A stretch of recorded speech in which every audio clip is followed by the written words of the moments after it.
میرے واجب الاحترام معزز سامعین، اللہ تعالیٰ نے نبی کریم صلی اللہ علیہ وسلم کو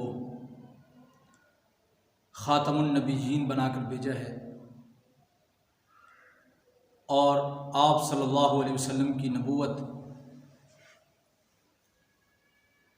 ایسی نبوت ہے کہ ایسی نبوت اللہ پاک نے آپ صلی اللہ علیہ وسلم کے علاوہ کسی اور نبی کو عطا نہیں کی، کیونکہ آپ سب سے آخری نبی ہیں، سب سے افضل نبی ہیں، سب سے اعلیٰ نبی ہیں، اور آپ کی نبوت ختم ہونے والی نہیں ہے، اور آپ کے بعد کوئی پیغمبر نبی بن کر نہیں آئے گا۔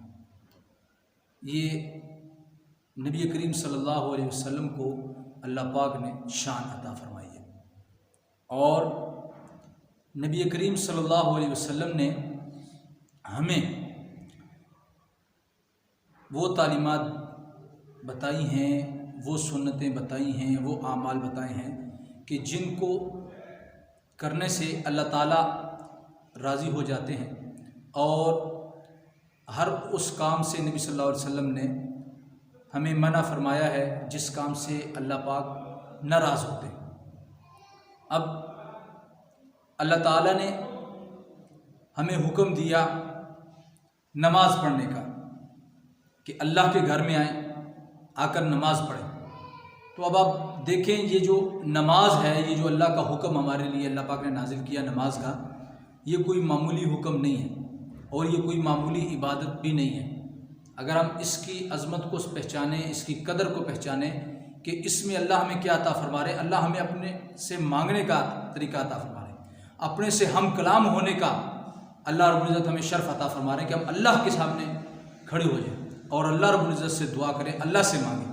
تو میرے بھائیو، اس سے بڑھ کر اور غنیمت کیا ہو سکتی ہے کہ اللہ رب العزت ہمیں اپنے آپ سے مانگنے کا طریقہ بتا رہے کہ میرے سامنے کھڑے ہو جاؤ، مجھ سے مانگو، میں تجھے دوں گا۔ ادعونی استجب لکم، میرے بندے مجھ سے دعا مانگ، مجھ سے طلب کر، جو تجھے چاہیے میں تجھے دوں گا۔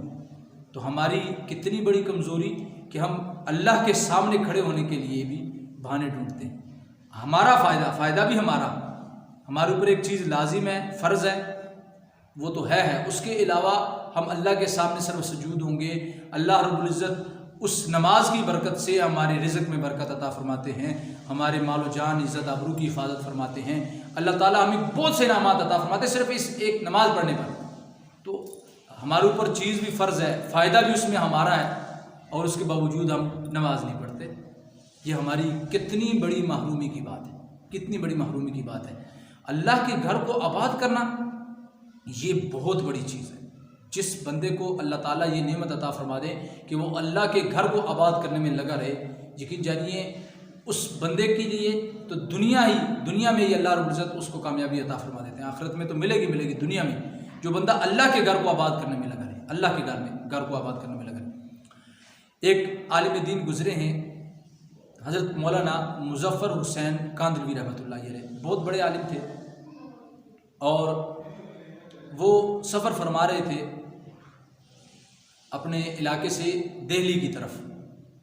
تو پیدل سفر تھا، راستے میں ایک علاقے سے گزرے تو وہاں پر انہوں نے دیکھا کہ ایک مسجد ہے، نماز کا وقت تھا، تو گئے، دیکھا تو مسجد میں کوئی بھی نہیں ہے، اور مسجد ویسے ہی جیسے اللہ رب العزت ہماری حفاظت فرمائے، اللہ ہم سب کو مساجد کو آباد کرنے کی توفیق عطا فرمائے۔ وہ مسجد بھی آباد تھی، کوئی بھی نہیں، نہ نماز پڑھنے کے لیے کوئی آ رہا ہے، نہ کوئی ہے نماز پڑھانے والا، کچھ بھی نہیں۔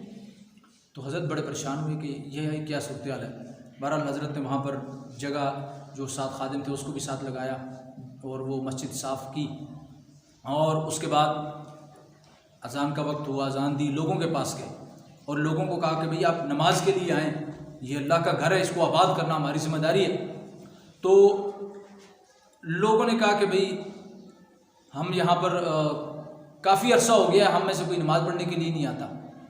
تو حضرت نے فرمایا بھی کیوں نہیں پڑھتے تم لوگ؟ ان کا بھی بات یہ ہے کہ ہمارے اس علاقے کا جو بڑا ہے، اس علاقے کا جیسے ہمارے ہاں خان ہوتا ہے، اس طرح کا کوئی ملک ہے، وہ ہی نماز پڑھنے کے لیے نہیں آتا، اگر وہ نماز پڑھنا شروع کر دے تو سارے محلے والے نماز پڑھنے آئیں گے۔ تو حضرت نے فرمایا ٹھیک ہے، کوئی بات نہیں، اس کے پاس چلتے ہیں۔ تو حضرت اس کے پاس چلے گئے۔ جب اس کے پاس گئے تو اس کو جا کر کہا کہ ملک صاحب بات یہ ہے کہ یہاں پر آپ کے محلے میں نماز کوئی نہیں پڑھتا، مسجد ویران پڑی ہوئی ہے، اور ہر آدمی کی طرف سے یہی بات ہے کہ بھئی اگر آپ نماز پڑھنا شروع کر دیں گے تو لوگ آپ کو دیکھ کر نماز پڑھنے کے لیے آئیں گے، کوئی آپ کے ڈر سے بھی آئیں گے، کوئی آپ کو دیکھ کر آئیں گے کہ یار ہمارے ملک صاحب یہ کام کر رہے ہیں، چودھری صاحب یہ کام کر رہے ہیں، تو آپ نماز پڑھا کریں۔ تو انہوں نے کہا بھی بات یہ ہے، اس بندے نے کہا کہ حضرت آپ بزرگ آدمی ہیں، نیک ہیں، اللہ کے ولی ہیں، تو بات یہ ہے کہ میں تو بڑا گناہ گار آدمی ہوں، میں شراب پیتا ہوں، میں بدکاری کرتا ہوں اور غلط کام کرتا ہوں، تو میں نماز نہیں پڑھ۔ حضرت نے فرمایا کوئی بات نہیں، نماز تو پڑھو، اللہ کو راضی کرو۔ انہوں نے کہا جی میرے لیے وضو کرنا بہت مشکل ہے، میں وضو نہیں کر سکتا۔ اب دیکھیں اللہ والے وہ کیسے طریقے سے انسان کو سمجھاتے ہیں، کیسے طریقے سے، اور اللہ سے پھر کیسے مانگتے ہیں۔ میں اور آپ بظاہر ہوں تو میں اور آپ سوچیں گے کہ یار یہ حضرت نے کیسی بات فرما دی۔ حضرت نے فرمایا کہ بھئی آپ وضو نہیں کر سکتے۔ انہوں نے کہا نہیں کوئی مسئلہ نہیں، آپ بغیر وضو کے نماز پڑھ لیے۔ اب حضرت اس کو سمجھا رہے کہ کسی طریقے سے یہ مسجد میں تو آئے، مسجد میں تو آئے۔ حالانکہ یہاں پر ایک میں شرعی مسئلہ آپ کو بتا دوں، ایک ہے ایک آدمی کوئی گناہ کرتا ہے، کوئی بھی گناہ کرتا ہے نا، مثال کے طور پر جھوٹ بولتا ہے، بدکاری کرتا ہے، کوئی غلط کام کرتا ہے، یہ گناہ ہے۔ اس گناہ کی وجہ سے کئی مذاہب میں تو یہ ہے کہ وہ کافر ہو جاتا ہے، لیکن ہمارے ہاں وہ اہل سنت و جماعت کا عقیدہ یہ ہے کہ گناہ کرنے سے بندہ کافر نہیں ہوتا، لیکن جو آدمی گناہ کر رہا ہو اور یہ سمجھ رہا ہو کہ میں یہ جو گناہ کر رہا ہوں میں تو گناہ کر ہی نہیں رہا، تو وہ آدمی کافر ہو جاتا ہے۔ ایک آدمی گناہ کر رہا ہے لیکن گناہ کو گناہ سمجھ رہا ہے، نماز نہیں پڑھتا تو وہ اس کے دل میں یہ بات ہے کہ یار میں نماز نہیں پڑھتا تو میں گناہ گار ہوں، میں غلط کام کر رہا ہوں، نماز چھوڑنا گناہ ہے، تو وہ آدمی گناہ گار ہے لیکن اسلام سے خارج نہیں ہوا۔ لیکن ایک آدمی گناہ کر رہا ہے اور گناہ کو گناہ نہیں سمجھتا، جیسے نماز نہیں پڑھتا، داڑھی منڈواتا ہے اور کوئی کام کرتا ہے اور کہتا ہے کہ یہ تو گناہ ہے ہی نہیں، تو وہ آدمی ایمان سے خارج ہو جاتا ہے۔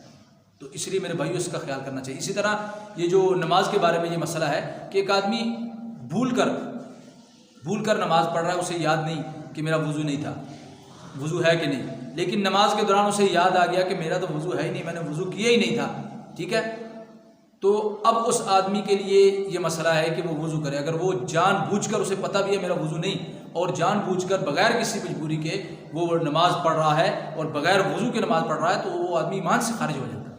تو حضرت نے یہ مسئلہ بیان کر دیا۔ اب بظاہر تو یہ مسئلہ ہے لیکن وہ سیدھا دل پہ، اللہ والے جو ہوتے ہیں نا وہ سیدھا دل کو جیتنے کی کوشش کرتے ہیں۔ تو حضرت نے فرمایا کہ بھئی آپ اگر وضو نہیں کر سکتے تو کوئی مسئلہ نہیں، آپ بغیر وضو کے نماز پڑھ لیں۔ تو اس نے کہا جی یہ آپ کیا کر رہے ہیں؟ حضرت نے فرمایا کوئی بات نہیں، آپ پڑھ لیں۔ اسے یہ کہا اور مسجد میں آگے آ کر 2 رکعت نماز نفل ادا کی۔ اللہ رب العزت کے سامنے گڑ گڑانے لگے، اے اللہ یہاں تک لانا میرا کام تھا، یہاں تک مسجد تک لانا میرا کام تھا، اے اللہ آگے وضو کی توفیق دینا اور نماز کی توفیق دینا اور سارے محلے کو نماز پر لگانا، اے اللہ یہ کام آپ کر سکتے ہیں، آپ اسے یہ توفیق عطا فرما دیں، اس کے دل کو پھیر دیں کہ وہ نمازی بن جائے اور سارا محلہ بھی مسجد کی طرف آنے والا اور نماز پڑھنے والا بن جائے۔ وہ آدمی جب آیا مسجد کی طرف تو سوچا کہ بھئی بغیر وضو جا رہا ہوں، دل میں خیال آیا کہ نماز کے لیے جا رہا ہوں اور پہلی مرتبہ جا رہا ہوں اور وہ بھی بغیر وضو کے، تو کتنی شرمندگی کی بات ہے کہ اللہ کے گھر میں جا رہا ہوں بغیر شرمندگی کے۔ تو اس بندے نے کیا کیا، گیا گھر میں جا کر غسل کیا اور غسل کرنے کے بعد آیا مسجد میں اور آ کر نماز پڑھنی شروع کر دی۔ اب آپ دیکھیں وہ آیا، سارے محلے والے نماز پڑھنا شروع ہو گئے اور اللہ رب العزت نے ان کو نماز پر لگا دیا۔ تو یہ دیکھیں ایک آدمی کی فکر، اور انہوں نے فکر کی، ان کو مسجد تک لائے، اللہ سے دعا کی، اللہ رب العزت نے ان کے دلوں کو بدل دیا۔ تو میرے بھائیوں میں اور آپ آج اللہ سے مانگنے کا ہمیں طریقہ نہیں آتا، کسی کو نیک بات کہنے کا، اچھی بات کہنے کا طریقہ نہیں آتا، طریقے سے ایک بات کہنی چاہیے، کسی آدمی کو طریقے سے سمجھایا جائے۔ تو وہ مطلب کیا تھا، حضرت نے اس وقت اس کو کہا کہ تو آ جا، کیونکہ اس کو مسجد تک لانے کی ضرورت تھی۔ اس کی بیماری کو حضرت نے دیکھ لیا کہ اس کی بیماری ہے کہ یہ مسجد کو آتا نہیں، تو اس کو مسجد تک لانے کی ضرورت تھی۔ جب وہ مسجد میں آ گیا تو وہ خود بخود ٹھیک ہو، خود بخود اسے خیال آ گیا کہ بھئی میں تو وضو کر کے جاؤں اور پابند ہو کے جاؤں، اللہ رب العزت کی گھر کے آداب کا خیال رکھ کر مسجد میں جاؤں۔ اور یہاں پر ایک ضروری مسئلہ، چونکہ بات آ گئی ہے تو میں بتا دوں، ایک ہے جی وضو اور غسل کا مسئلہ آپ کو بتا دوں. کیا کوئی آدمی غسل کرتا ہے؟ ایک سوال اکثر ذہن میں آتا ہے کہ اگر آدمی غسل کرتا ہے تو غسل کے بعد وہ نماز پڑھنا چاہتا ہے تو کیا اسے وضو کرنے کی ضرورت ہے کہ نہیں؟ یہ بڑا اہم مسئلہ ہے کہ وہ غسل کرتا ہے تو کیا غسل کرنے سے اس کا وضو ہو گیا یا اس کو دوبارہ وضو کرنا پڑے گا. تو اس مسئلے میں ہم اگر ایک بات یاد رکھیں کہ نبی کریم صلی اللہ علیہ وسلم کی جو سنتیں ہیں غسل کے حوالے سے، ان میں سے ایک سنت یہ ہے کہ آپ صلی اللہ علیہ وسلم جب غسل فرماتے تو غسل سے پہلے وضو کیا کرتے تھے. غسل سے پہلے وضو کیا کرتے تھے. اب وہ وضو کر لیا، وضو کے بعد غسل کر لیتے تھے تو وضو کی ضرورت نہیں. لیکن اگر کوئی آدمی وضو نہیں کرتا غسل سے پہلے، صرف غسل ہی کر لیتا ہے، تو پھر بھی اس کو طہارت مل گئی ہے، اس سے نماز پڑھ سکتا ہے. وضو نہیں کیا پہلے تو ایک سنت اس نے چھوڑ دی، لیکن اس کا وضو ہو گیا، کیونکہ وضو کا معنی ہے طہارت. اس میں 4 اعضاء کو دھونے کا حکم ہے. اس نے جب غسل کر لیا تو سارے اعضاء دھل گئے. لیکن اس میں ایک شرعی مسئلہ یاد رکھیں کہ اگر وہ غسل فرض تھا اس کے اوپر تو پھر غسل کے فرائض ادا کرنا ضروری ہے. اگر غسل کے فرائض ادا نہیں کرے گا تو نہ غسل ہوگا اور نہ ہی وضو ہوگا. یہ بات یاد رکھیں، کیونکہ غسل کے جو فرائض ہیں وہ 3 ہیں. یہ بہت ہی آسان ہے لیکن سیکھنا ضروری ہے. سب سے پہلا غسل کا فرض یہ ہے، پہلا فرض کہ کلی کرنا. اس کے ساتھ غرغرہ بھی ہے. لیکن وضو اگر کوئی آدمی روزے کی حالت میں ہے، چاہے وہ فرض روزہ ہے یا نفل روزہ ہے، تو اس میں وہ غرغرہ نہیں کرے گا. ٹھیک ہے جی. اس میں صرف اگر کوئی کلی کر لیتا ہے تو پھر بھی اس کا غسل ہو جائے گا، یہ فرض پورا ہو جائے گا، لیکن غرغرہ کرنا چاہیے. ٹھیک ہے جی. یہ اس کے ساتھ یہ سنت عمل لگا لیں. دوسرے نمبر پر دوسرا غسل کا فرض ہے ناک میں پانی ڈالنا کہ یہ جو نرم ہڈی ہے یہاں تک چلا جائے. اس میں اکثر طور پر ایسا ہوتا ہے کہ وہ ہم لوگ سمجھتے ہیں کہ جلن ہونا ضروری ہے. جلن نہ بھی ہو کوئی مسئلہ نہیں ہے، لیکن اتنا اندازہ بندے کو ہو جائے کہ ناک تک یہ نرم ہڈی تک پانی پہنچ گیا. اس کا آسان طریقہ یہ ہے کہ اگر کسی آدمی کو بعض اوقات یہ ایک ہتھیلی سے پانی ڈالتا ہے تو پتہ نہیں چلتا کہ دونوں طرف پانی گیا ہے کہ نہیں، تو اس کا ایک آسان جو طریقہ ہے کہ ایک ناک سے ایسے ناک کو بند کر لے اور اس طریقے سے جو ہے وہ پانی کو پھینکے اور ناک سے اوپر کی طرف کھینچ لے، پھر دوسری طرف کر لے. اس طرح ایک مرتبہ کرنا یہ فرض ہے. یہ یاد رکھے، کلی بھی ایک مرتبہ کرنا فرض اور ناک میں پانی ایک مرتبہ ڈالنا فرض، لیکن 3 مرتبہ ڈالنا یہ سنت ہے. تو 3 مرتبہ ڈال لینا چاہیے. ایک مرتبہ صحیح طرح کلی نہیں ہوئی، دوسری مرتبہ ہو جائے گی، تیسری مرتبہ ہو جائے گی. اسی طرح ناک میں پانی ایک مرتبہ ہو سکتا ہے پورا نہ پہنچے ہو، دوسری مرتبہ میں تیسری مرتبہ میں ہو جائے گا. اور تیسرا غسل کا فرض ہے پورے بدن پر ایک مرتبہ پانی ڈالنا کہ بدن کا کوئی ایک بال بھی خشک نہ رہے، اور 3 مرتبہ پانی ڈالنا پورے بدن پر، یہ ہے سنت. ٹھیک ہے جی. تو یہ 3 فرض ہیں غسل کے. پہلا کلی کرنا، دوسرا ناک میں پانی ڈالنا، تیسرا تمام بدن پر پانی ڈالنا. یہ تینوں کام ایک مرتبہ فرض ہیں اور 3 مرتبہ کرنا سنت ہے. تو یہ میں نے غسل کا بھی ایک مسئلہ درمیان میں بیان کر دیا کہ ایک آدمی اگر وضو نہیں کرتا غسل سے پہلے، تو اگر اس نے غسل کر لیا ہے اور فرض غسل ہے تو اس فرائض کا خیال رکھتے ہوئے، اگر عام غسل ہے تو اس نے پانی ڈال لیا اپنے بدن پر اور جو ہے نا جی اس نے وضو بھی کر لیا، ساتھ سمجھے اس کا وضو ہو گیا، تو اس کو وضو کی ضرورت نہیں پڑتی علیحدہ سے. ٹھیک ہے جی. اب اگلا مسئلہ، تو حضرت نے ان کو یہ فرمایا، حضرت مولانا مظفر حسین کاندھلی رحمۃ اللہ علیہ نے مسجد آباد ہوئی.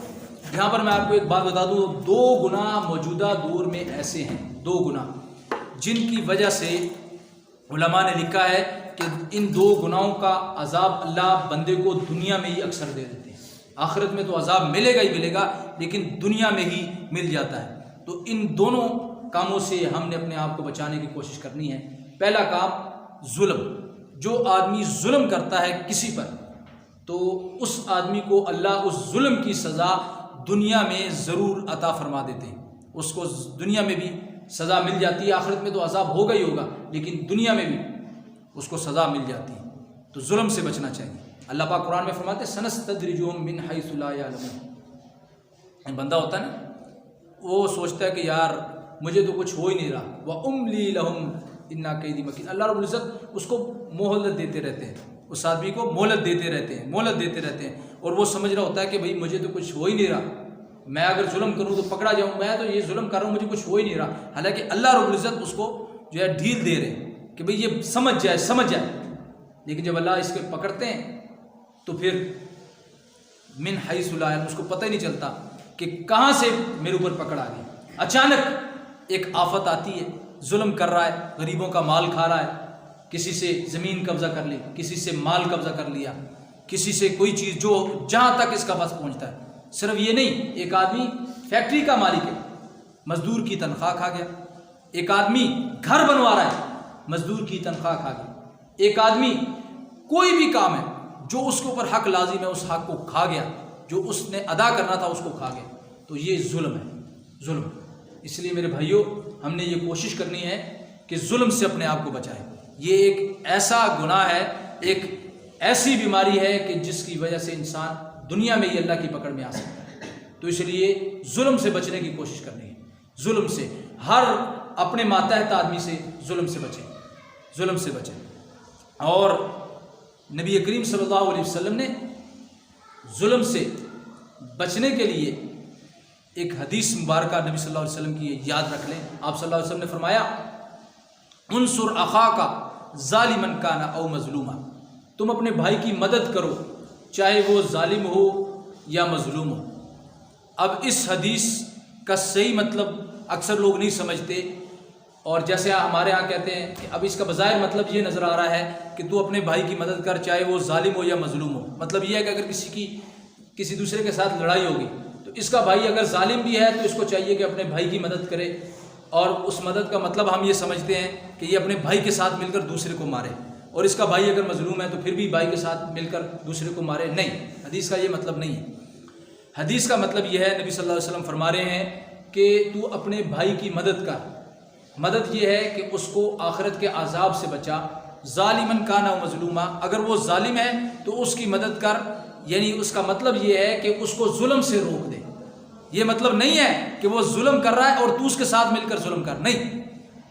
بھائی اگر تمہارا ظالم ہے، بھائی سے مراد مسلمان بھائی ہے، صرف یہ نہیں کہ اپنا جو ہے نا وہ حقیقی بھائی، کوئی بھی مسلمان کسی دوسرے کے ساتھ ظلم کر رہا ہے، زیادتی کر رہا ہے، تو اس کو روکو، یہ ہے اس کی مدد۔ ظالم ہو تو اس کی مدد یہ ہے کہ اس کو ظلم سے روکو۔ یہ مدد نہیں ہے کہ اس کے ساتھ مل کر ہم بھی ظلم کرنا شروع کر دیں، نہیں۔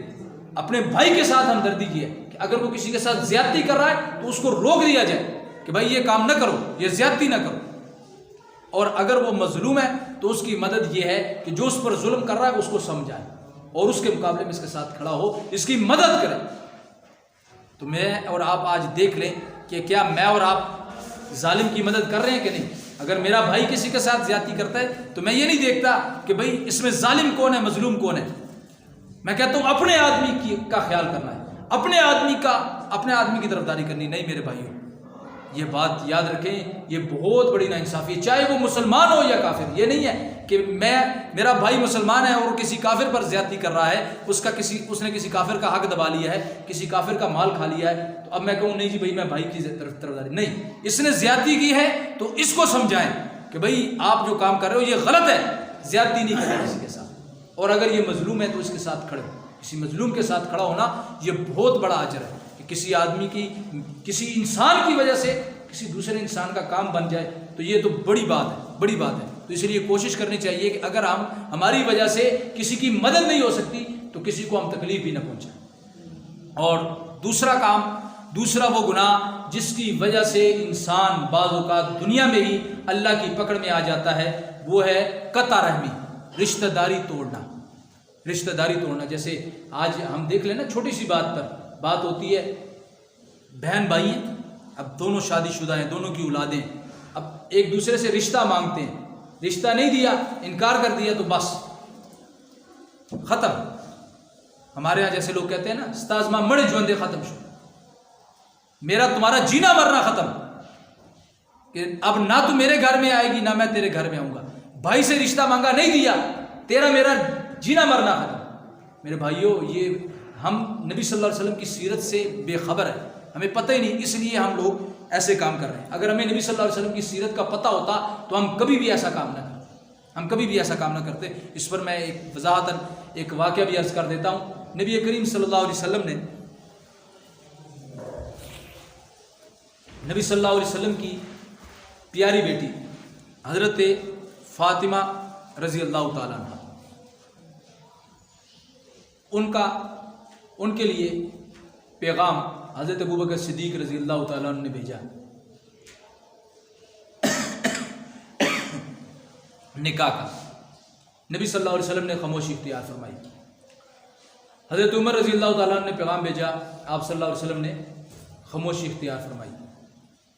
پھر اس کے بعد حضرت عثمان رضی اللہ تعالیٰ عنہ کے ساتھ تو نکاح نہیں ہو سکتا تھا، کیونکہ حضرت عثمان کے ہاں پہلے نبی صلی اللہ علیہ وسلم کی ایک بیٹی تھی. تو حضرت علی رضی اللہ تعالیٰ عنہ نے پیغام بھیجا، بلکہ حضرت ابو بکر صدیق اور حضرت عمر رضی اللہ تعالیٰ عنہ ان دونوں نے فرمایا کہ آپ پیغام بھیجو. تو حضرت علی رضی اللہ تعالیٰ نے جب پیغام بھیجا تو نبی صلی اللہ علیہ وسلم نے ان کا پیغام قبول فرما لیا اور ان سے حضرت فاطمہ کا نکاح کر دیا. اب آپ صلی اللہ علیہ وسلم اسی مجلس میں بیٹھ رہے ہیں، حضرت ابو بکر بھی آ رہے ہیں، اسی مجلس میں حضرت عمر بھی آ رہے ہیں اور حضرات بھی تشریف لا رہے ہیں. تو حضرت ابو بکر رضی اللہ تعالیٰ نے اس پر ناراض نہیں ہوئے کہ مجھے کیوں رشتہ نہیں دیا. حضرت عمر ناراض نہیں ہوئے کہ مجھے رشتہ نہیں دیا. حضرت علی کو دے دیا، ہمیں نہیں دیا. کیوں؟ کیونکہ جس کی بیٹی ہے اس کی مرضی ہے، وہ اس کا خیر خواہ ہے، وہ اس جہاں چاہے اسے دے سکتا ہے، اس پر کوئی جبر نہیں کر سکتا شرعی طور پر اس کے والد پر.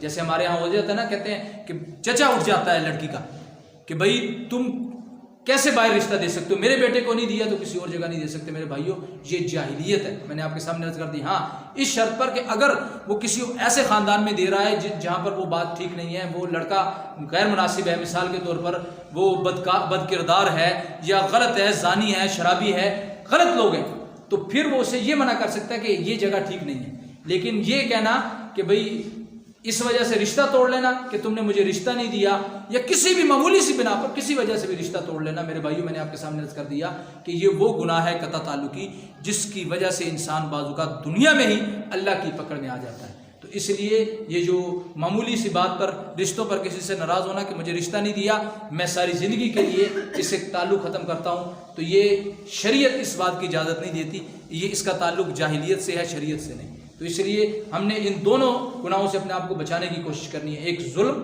اور دوسرا قطع تعلقی. اللہ رب العزت سے دعا ہے اللہ تعالی ہمیں صحیح معنی میں پکا سچا مسلمان بننے کی توفیق عطا فرمائے. وآخر دعوانا ان الحمد للہ.